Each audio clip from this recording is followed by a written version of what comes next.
Kirsten. This is the Paper Knits podcast, episode number 6. I am a knitter in Edmonton, Alberta, Canada, and I started this podcast in the spring of this past year as a way to share about something that I really love with people who also love it, but in response to my daughter passing away.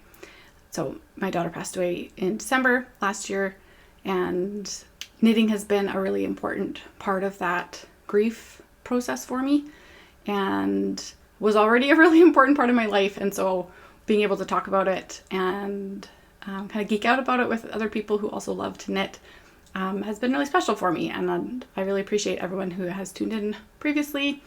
And if you're new here, then I mostly talk about my knitting, but sometimes I talk about my life. And right now my life is processing the loss of my daughter. So my older two kids have started school now, and I have a little bit of bandwidth now for trying to film another episode. Summer was busy. I think I filmed the last one at the end of July, and then it went up the beginning of August. And so there's been a lot of knitting in the meantime, a lot of new cast-ons, a couple of FOs, and yeah, I've been kind of like frantically knitting. So I'll try and not frantically share that with you today, but here we go. So my first thing I want to talk about is one of my FOs, which you would have seen at the last of my last episode, because I was working on it during the episode, but by the time I actually was editing the episode and put it up, it was done. It was a quick knit. This is the DRK Everyday Cowl by Andrew Mowry, and I knit it with Farmer's Daughter Fibers, Pishkin, DK, and Spin Cycle Dream State, and it was great. Yeah, it was a quick knit. I'm really happy with how it turned out. The weather has turned a little bit here in Edmonton. It was like in the mornings it's cold, it's like 10 degrees, and then it like gets up to 21. And so then like when it's 21 degrees, I don't need my wool sweater and my wool cowl. But in the morning when it's 10 degrees and I'm taking the kids to school, then I've been able to wear some knits, and it makes me so happy. I pulled out my very favorite sweater yesterday and just was very pleased that I could wear it. I've worn this a couple times this week, and it's very cozy, and I think I'm going to get a lot of use out of it this fall and winter. So yeah, that's always exciting. The other thing that I'm wearing is like my ultimate sweater project that I don't know if I will ever top. This is the illuminated cardigan. It was a pattern that was commissioned by Ancient Arts Yarn when they released one of their new bases. So it's knit with their Lasco Fine base, which is a mix of two sheep breeds that I don't know how to pronounce. But it's very like woolly and like perfect for color work. And when I saw they released, this kind of collection of patterns and then had kits and stuff for it, and I was obsessed with it right away. And so it took me a really long time to knit. It was a very big project. I'll see if I can stand up here a little bit, but it's quite long. There's pockets. It's got quite a large shawl collar, and I am still impressed with myself that I ever got it done. The pattern was knit. It was written to be knit flat, and I didn't realize that after I had already bought the kit when I discovered that. And I have never knit colorwork flat before, and I was like, okay, so I ended up knitting it in the round and steeking it, and so it was my first major steek project. I knit a little a little mug cozy or something as a test to practice swatching or to practice steeking, and so, I steeked like this much. I was like, it'll be fine. I'll steek a whole entire sweater that's taken me months and months to knit. But it was fine. It ended up being fine. Definitely a little bit of a undertaking to convert the pattern to in the round, figure out what I needed to do for that, for steeking the front, steeking the armholes. I did end up having to then knit some of the top part in colorwork flat, but ended up being okay. It's actually something that I'd like to practice further. Anyways, I love it. It's very cozy. A little bit too cozy probably for today, but I wanted to wear it and show it off. So I will link everything down in the description box. And also I am mostly pretty good at like keeping my project pages updated on Ravelry. So yeah, I'll link to that as well if you want to see some more pictures of it and whatever. So yeah. So last time I was finishing up the Instant Crush pullover by Joji Locatelli, which I was knitting for Jody Brown from Frankie Gray Fibers / The Grocery Girls. And I kind of had a deadline to like get that done because I wanted to finish it, block it, get it back to Jody, because the pattern was being released that week, and then the Grocery Girls were having a podcast episode that week, and so I wanted to try and get it done. And so I did, and Jody showed it off on the podcast, which was really cool for me. I felt really, it was really fun for me that like I knew that like I had knit all of those stitches, and all these people got to see it. And yeah, it was a fun knit and a challenging knit, and I enjoyed it. And so anyways, that was fun to get that finished up with. So and then yeah, the pattern was released by Joji, and yeah, there's lots of like just like seeing everybody's color combinations that they're coming up with, and lots of shops and stuff were putting together kits for people. And Frankie Gray Fibers has like a ton of kits. Yeah, it's been fun to see all the kind of possibilities of like what that sweater could be. And I actually cast one on for myself, so I'll show that in a little bit. So yeah, that was kind of like, had to get that done. And then I wanted to get this sweater done, which is a test knit for the Bluebird box. And I'm not going to talk about it too much today because the pattern comes out in a couple weeks and I'll talk about it more then. But I wanted to get that finished up too. And actually the week that I was finishing up both of those sweaters, I like totally overdid it and like hurt my wrists, hurt my forearms. Like I had to like take a break. I was like doing stretches. The Knitting PT on Instagram has like a ton of information out there about taking care of your body. It felt like silly to, it's like, oh, I've injured myself knitting, but also it's like repetitive strain basically, right? So, right, it's like wool stuck to my face. So yeah, I definitely like overdid it and hurt my forearms. I think mostly knitting this one, like I knit a whole sleeve like in a day, and it's like thicker yarn, a little bit like heavier, whatever. I think yeah. So I had to take a bit of a knitting break, and should have probably took a bit more of a break. But I was like, I think feeling a little bit better today. I'm going to knit some. And there was just some like stuff going on in August that was stressful. And so sometimes when I'm really stressed, I can't do anything. And sometimes when I'm really stressed, I just want to knit. And so I was feeling like I wanted to knit. That's like, was going to be a helpful, like, sort of like regulating activity for me. And then my forearms were hurting. And then I hurt my back. And so that was a whole thing. And so, which I'm pretty sure was because I switched pillows, and it was like getting progressively like, oh, I think something's wrong with my back. And then it like just kept getting worse and worse and worse until like I could barely move, couldn't change position. Like every position I was in hurt. And that lasted for quite a while. And so between the sore arms and the sore back, I actually have done surprisingly a lot of knitting, I guess, in this past like 6 weeks, considering those things. But like I said, I was like, I just want to sit and knit. And so I'm just going to sit and be in pain and knit, which like, don't do that. But anyways, so finished off those 2 sweaters, finished off my cowl, and then cast on a whole bunch of things. And so I very quickly decided that I wanted to make my own Instant Crush pullover, but wanted to do it in DK instead of in the mohair hilt double. And did my thing where I like take a million years to pick out my colors, and then got my yarn. I'm using Frankie Gray Fibers DK, the Merino DK base, which is lovely. And then I swatched, and then I was like, oh, I don't like my colors. So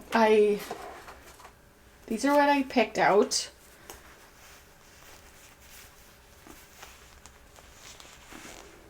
So this brown called Walnut is the main color. and then black cherry, denim, and phantom. And so when I just like hold them up, like I still really like them all together, but this was just like, it was too much contrast. I knit up my swatch, which is like kind of janky looking. Don't pay attention to how uneven it is. And I ended up duplicate stitching over top to try out some different colors. So I think I've got a picture of like just the swatch before I started putting other colors on top. But I think it was just like too much contrast there. I didn't want this like big stripe across me. And so, yeah, I asked on my Instagram what people thought. Most people agreed that like, yeah, find a different color. I had a bunch of, like, I was just like pulling things from my stash to like try and find an alternative, trying to figure out which way I wanted to go. And I think what I've settled on is that I'm going to do like a lighter purple. So this one's kind of pink and this one's kind of more bluish purple, but somewhere in between probably. And was hoping that I could just like use what I already had. But yeah, just like wasn't sold on it. And the Frankie Gray is like quite nice to knit with. It's superwash, but it feels like it still has a little bit of like tooth to it. Not in like an itchy way, but just in like a woolly way. And the options that I had that I could potentially use was either like a non-superwash wool that would have been too woolly, or one that I'm pretty sure is mixed. I think it's wool and acrylic, and it's kind of shiny. Like, okay, I don't want to do that. And I didn't really want to have to order more yarn, and like didn't know what I was going to do. And so, yeah, in the meantime, so part of why I wanted to cast this one on right away is because Joji Locatelli is having a knit along this fall, and I always have FOMO about knit alongs because I never join them and I always want to. And so I like signed up for so many, like an absurd amount of projects. Like you have to sign up by the end of August, and then they like give you a number, and so then when you're posting your finished object, you like have to link to your number, all this thing. And so I like signed up for the one sweater, and then I was like, oh, maybe I want to knit all of the Joji patterns this fall. And so I signed up for like 3 sweaters and 2 cowls.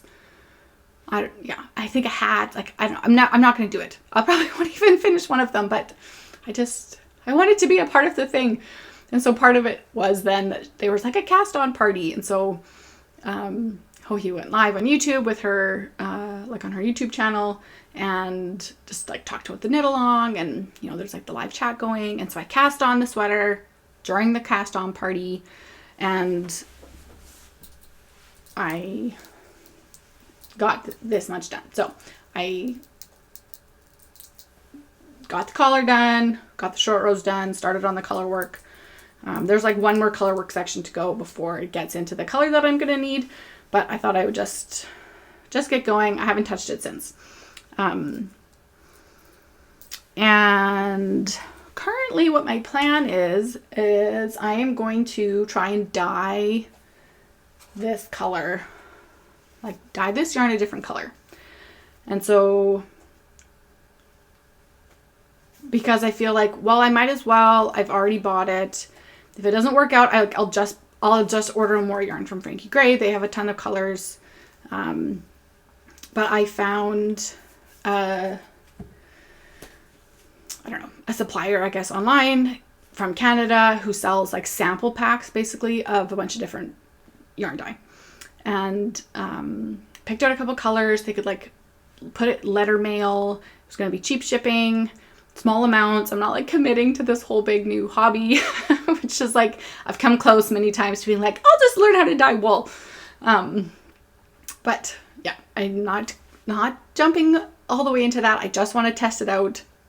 I have 2 skeins of this yarn. I'm just going to give it a try. So I will report back about how that goes.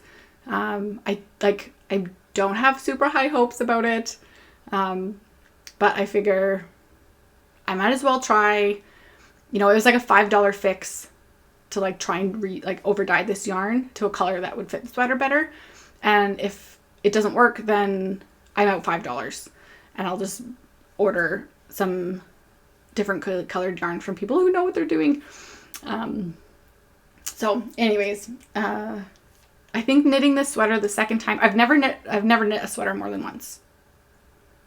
I guess I've knit 2 flax sweaters, but like for like kid sizes. So like, I don't feel like that counts. But I don't think I've ever knit the same pattern more than once. And so, and the starting off the first go around with Instant Crush, I like made a few mistakes, like immediately made some mistakes, like on the short rows, and had to like rip out the mohair, which was like this whole thing. And I think, and yeah, I've said this before, my ability to keep track of where I am on raglan shaping is like suspect, but I think going the second time around, it's going to be a lot smoother, and I'm really excited for the finished result. And it feels very like fall and like cozy, the brown and purple, and so yeah, I'm looking forward to that. So after I finished the Instant Crush pullover, after I finished my test knit, I had ordered yarn for my Instant Crush, but was like waiting for it to come, ordered wool for another project, waiting for that to come. And so then, as I said, I was like feeling kind of like I have to knit. And so I had this old whip from last year that I had not touched since last year, and was feeling inspired all of a sudden to start working on it again. And so I picked it up and figured out what I was doing. I like had stopped in the middle of a color work chart, which is part of why I had put it down, is because it was feeling complicated. But here we go. So this is called the Illusionist sweater, which right now I'm thinking, did I call this the Illusionist sweater? This is the Illuminated cardigan. I can't remember what word I said at the start. This is the Illusionist sweater by Unwind Knitwear. I love her designs. I think they're so, like, I'll like be scrolling on Instagram and like see something and be like, oh, I wonder if that's Unwind Knitwear.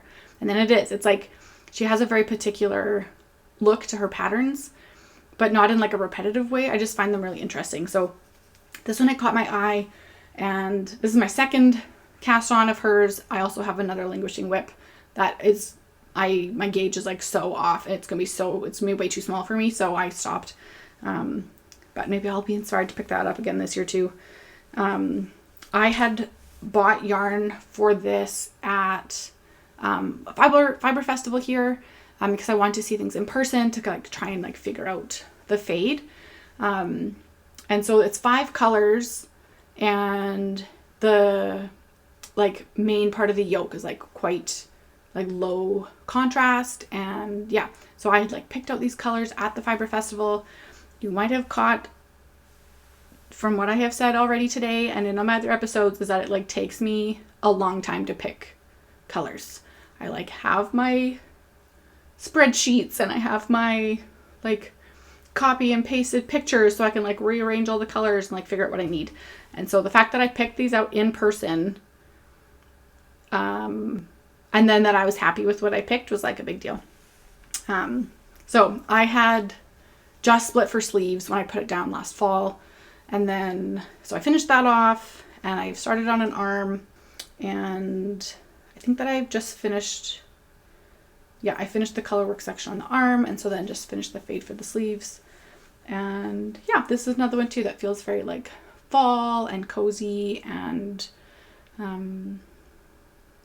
yeah, the so the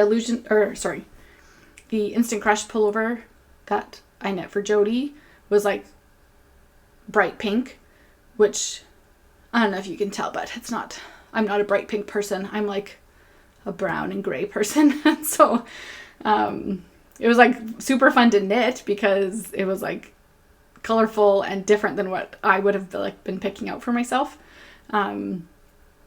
But I think I felt like an imposter also a little bit knitting it, because I was like, I'm just so not a like bright, happy person. So this feels like more me, like muted and mysterious, and let me like blend in. So yeah. Oh dear. Anyways, this, I haven't now that my other yarn had come in, I haven't looked at this in a little while again, but I think that this will be one to finish this year, and hopefully can wear it. I was a little bit worried. Like, I cast that on when I was pregnant last year. I think that was part of too why I stopped knitting on it, is because I was pregnant. And I was like, what's the point of me knitting on this? I'm not going to be able to wear it for ages. But then when I picked it up again this year, I was like, I need to make sure this is still going to fit me. And because I'd already split for the sleeves, I like made sure I tried it on a couple times. I knit a couple inches, tried it on again, just to like make sure that it wasn't too tight under the arms and just like too tight across the bust. So I think it'll be okay. Because my other sweater from that same designer is like gonna be way too small. I was like, oh, I don't want that to happen to this one too. And I don't want to rip back because the color work was super tricky for me. So anyways, I think it'll be good. And I think actually even I had cast on extra stitches at this underarm like a year ago. So thank you, past Kirsten, for doing that at the time. So that's been another sweater project on the go. And the third sweater project that's on the go is also a very exciting one. I got in to the test knit group for Laura Penrose and her sibling sweater My Size. And so she had released a kids version of this sweater last year, I think maybe sometime, called just the Sibling sweater. She knit little matching ones for kids, which are really sweet. And so then she started designing the like adult size and had kind of put it aside for a while. It's kind of like returned back to it again. And so I managed to get in on the test knit group, which I was super excited about. And yeah, I've been really enjoying it so far. I love the look of the sweater. It's got really unique like shoulder detail, but otherwise it's just like very like classic, simple, cozy. And yeah, so here's what I've got so far. And here's the back. So this is let's see if this will show up.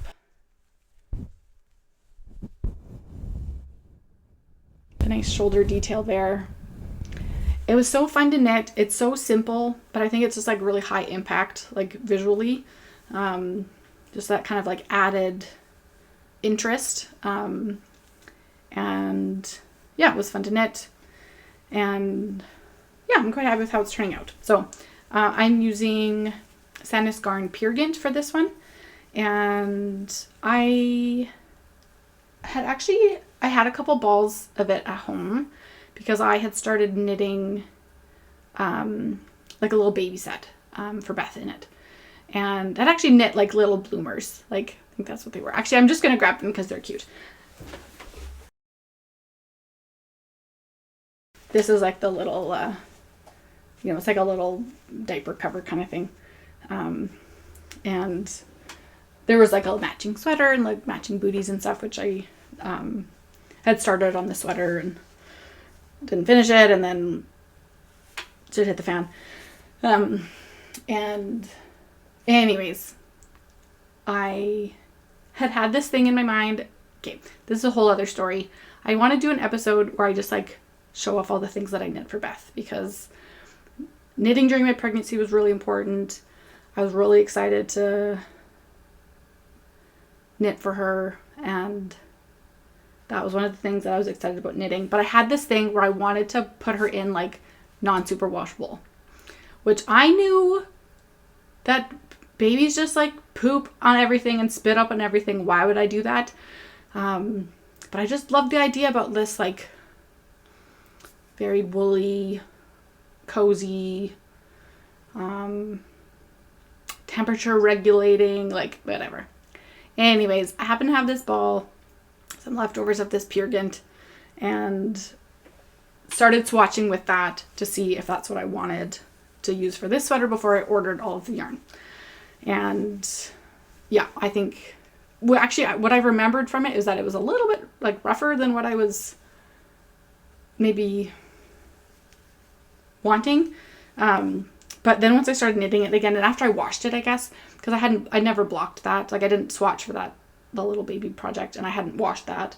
And so once I washed the swatch, like it was very, like it softened up nicely. Like it makes a really nice fabric. I got a whole box of yarn from Statement Junkie in Joy Park. They carry a handful of Sandnes Garn bases. Laura's sample is knit in double Sunday, I believe. And that was an option I considered as well. But anyways, I have just started knitting the body, and I just have to knit round and round and round and round now. As I was knitting the front panel, I went and knit the ribbing at the neck just to like try and get a better idea of like how it was actually going to look. So it's a double folded ribbed collar, which is like so squishy and cozy. It's giving like a little bit like rugby shirt vibes, which I think I'm okay with. It's going to be like an oversized cozy sweater. And yeah, the test knit has been good so far. There's a really awesome group of people knitting it, and just like fun chatter in the thread about it, and well-written pattern. And so yeah, that's the other big project that I've been working on. Okay, I just checked my notes. In fact, I have even yet one more sweater that I cast on in this last while. So I mentioned before, I had this cabled sweater pattern that I've wanted to knit. It's called Rowan. It's by Megan Babin from Hudson and West, which is a yarn company and design, like knitwear designer. Lots of beautiful, like cabled, cozy, like classic sweaters. And so I found this project before Beth was born. I knew that her middle name was going to be Rowan. I was like, that's so sweet. And then bought all of this yarn on a Boxing Day sale, which was the day that she died. Which was my like coping strategy for the day. Like, we'd gone home from the hospital, I curled up on the couch, and I ordered a whole pile of yarn. That was another box of yarn that arrived. So anyways, I cast that on too, and it has been a very, like, I don't know the word I want to use. Soothing project maybe, or yeah, it just felt very special to be knitting on it. So I've got the arm done. It's looking a little bit comically large, but it's gonna block out this way quite a bit, which makes it shorten. So it's a seamed sweater, obviously, because this is a sleeve, and that's kind of like out of fashion, I feel like nowadays. Everything is like top down seamless construction. But I've knit a couple other seamed sweaters, and I kind of really like it. I liked that I can knit this sleeve, and then I'm going to go like knit a front panel, and then maybe I'll knit the other sleeve. And yeah, there's just kind of a, I think that'll like help keep my brain interested, and knowing that there's like something different coming. And yeah, just like getting to like block out all of the pieces before I like seam it all together, and it's like being very precise, and like I don't like seaming, and so like I know that's why people don't like to do that. My very favorite sweater that I had pulled out this past week was also seamed, and yeah, it was like I was so proud of it, and so then like seaming it up at the end, I think it just like felt so like satisfying to like have it all come together. So anyways, here's the sleeve done. I had said that I wanted to finish this by December, which probably isn't going to happen because it's a big project. But I think the point of it wasn't to like that was an arbitrary deadline that I'd set for myself. I had already considered like I was going to make this cable knit blanket and finish that by December, and then like fell out of love with that project. And just like enjoyed knitting this sleeve so much that it's like that's the point of it. It's like something that I get to do for myself, something that I get to do to remember Beth through. And yeah, and like that, those are some of the things that like about knitting that feel so important to me, that I was worried that people would be like, that's weird.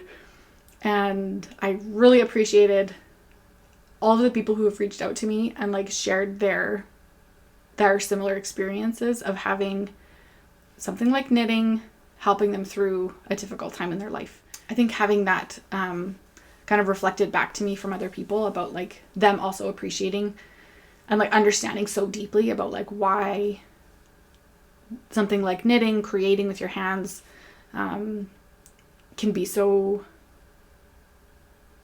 therapeutic, I guess, in grief. And so that was the point of this sweater for me. It's not like I don't want it to be this like stressful thing that I'm like I have to finish it by her birthday, but it gets to be a like very precious project for me that you know, I'm like really excited about my Instant Crush pullover because I think it's gonna be a great, like, I think it'll be a really great, it'll be a fun knit, and it'll be like a great finished object that I will get a lot of use out of,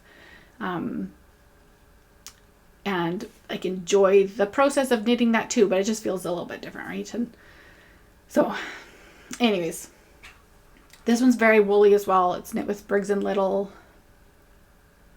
Heritage, I think. I always confuse their bases. And yeah, it'll be very cozy, and also has a very big oversized shawl collar that's like double, like a double folded one, which I'll have to see if I want to actually do that or not. That's a lot of knitting. So we'll see about that. But I think that that's everything that I wanted to talk about today, except, oh yeah, I have some acquisitions, which I had gone a long time without buying yarn. Obviously, I have now bought like multiple sweater quantities worth of yarn. So this is not what I'm talking about here.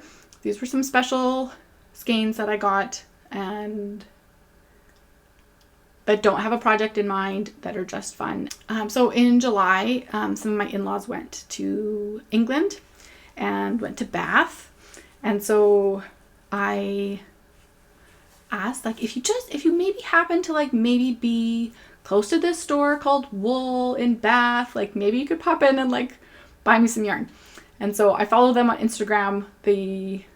Whoever posts all of their videos on Instagram is like quite funny and delightful. And so they're like, I don't think Bath is very big. They were very close to the store. They popped in, they sent me a selfie from like outside the store, and they brought me back some yarn. So I was very thrilled about that. I think that I had sent my sister-in-law some like, oh, like maybe this or this.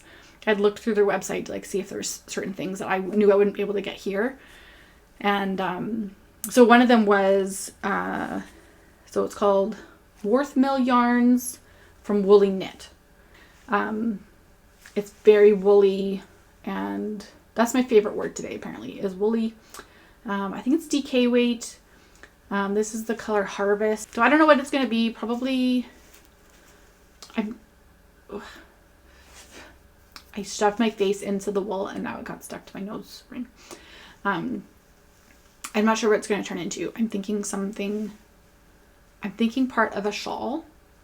I have a couple like colorwork shawl patterns that I have in my mind. So I think that's what that will be. And then these two skeins of Erica Knight Wild Wool.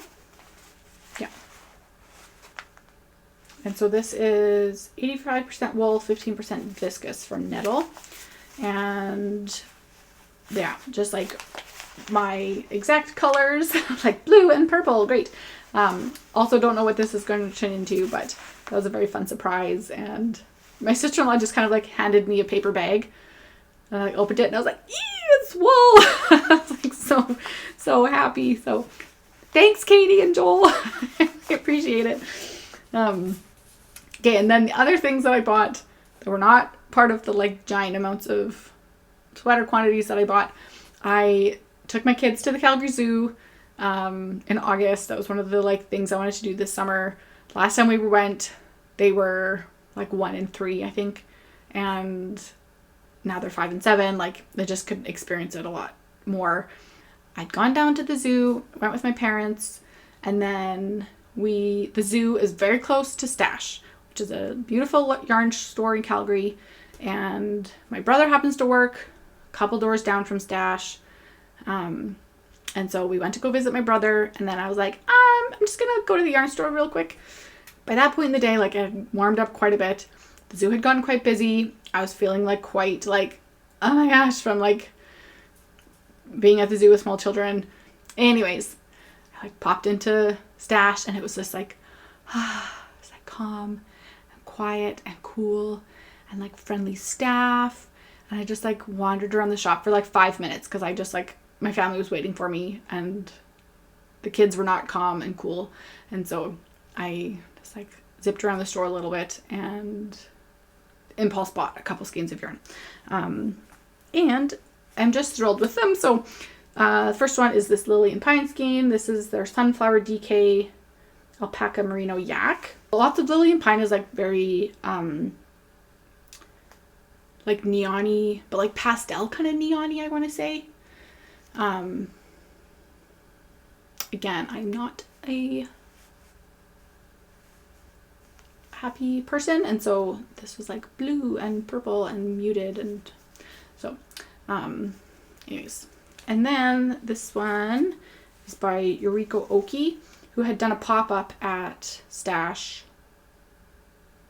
maybe in the spring, and so they had quite a like variety of different yarns there. And so this one is, it says Donegal sock in colorful gray, so it has these like tweedy like colorful bits on it, and I don't know what this will be. My 5-year-old loves everything that's rainbow. He needs a new toque this year. It might go into a toque for him. So anyways, those are my fun purchases / gifts from Bath, and then Calgary, destination spot there too. And yeah, I think that's all of the things. Like I said, kids are into school now. My 5-year-old's off to kindergarten, which is a big deal. And yeah, I don't know what is next for me in life because I'm a stay-at-home mom and now my kids are in school and I'm supposed to be at home with a baby and I'm not. And so I'm doing a lot of knitting. So yes, it's just kind of where things are at right now. Just sort of on the verge of like an existential crisis, maybe a midlife crisis, you know, which like, yeah, just how it goes sometimes for me anyways. But yeah, just this kind of added like, what, now what? You know, last year my kids were in school / daycare or whatever, in this kind of like immediate aftermath of Beth dying, and you know, then we had a full summer and like at home with the kids. But yeah, now it kind of feels like, okay, now what is going to happen? Yeah. Okay, real-time existential crisis here. I just don't know what I'm doing with my life. And I have 2 degrees that I can't use, and I've been out of the workforce for a long time, and yeah, just don't know what's next for me. So in the meantime, I'm knitting and talking about my knitting on the internet. So if you are listening to me talk about my knitting on the internet, thank you for being here. Just taking it one step at a time. So yeah. Okay, thanks for joining me today. You can find me on Instagram. I've been more like active on Instagram this last month when I just like, yeah, haven't had the time to like sit and record a podcast. Haven't had the time, haven't had the energy, but I've been posting more on my Instagram. So you can find me there if you want. I'm at paper.knits, and come add me as a friend on Ravelry if you want. I am thisispaperknits there. You can see all of my projects that I signed up for the Hoagie Cal that will not get done. I don't know what I was thinking. But if anybody else signed up and is doing the Cal, let me know. We can encourage each other in all of our knitting pursuits. Anyways, thanks for being here, and I'll catch you next time. Happy knitting!